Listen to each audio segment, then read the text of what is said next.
fundamentals of the C language. The C language is a very small language, but at the same time it's super powerful, and you can use it for anything you want when it comes to desktop applications, devices like operating systems or text editors or databases and so on and so on, okay? So if you're looking for a language that is going to help you control devices in your desktop or even outside your desktop, then C is the right language. C is the grandpa of all the languages in the world, okay? So if you learn C, it's going to be easier for you to jump into other languages. Let me show you some of the things that you are going to learn in this course.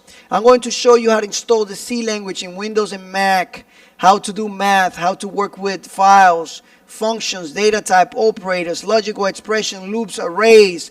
We're going to show you a lot of different little things in C that is going to help you either continue learning C so that way you can master it, or it's going to help you jump into other languages that are very similar to C, since C is the grandpa, right? It's the big daddy.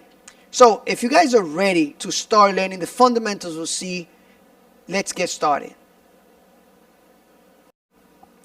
Welcome, my awesome students. I wanted to give you an overview of the C language because I think it's super important for you guys to have this in your brain, okay? So this C language was created at Bell Labs. Bell Labs was a telephone company back in the days. And it was created by this guy named Dennis Ritchie. He was a doctor.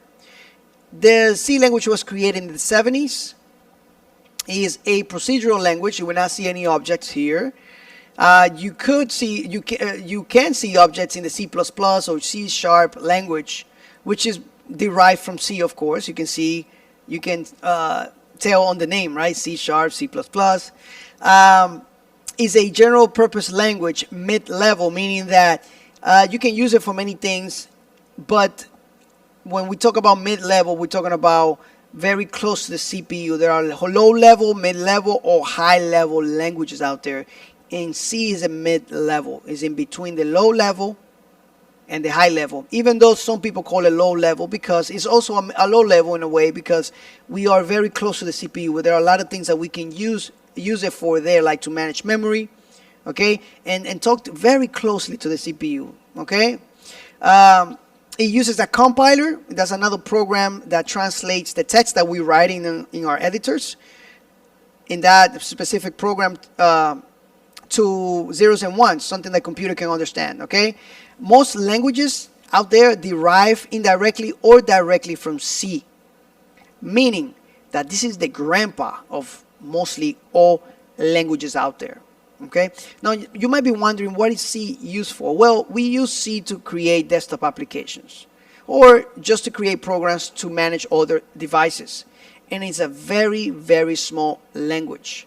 Now, it might not seem like it, but once you get into it, you're going to see that it doesn't have all the crazy long functionalities that Java or C# or C++ or Python or PHP has, okay? It's just super small, okay?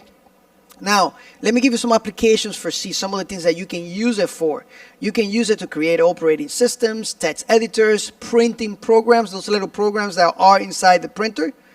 This can be done with C, okay? The network drivers in your computer, okay?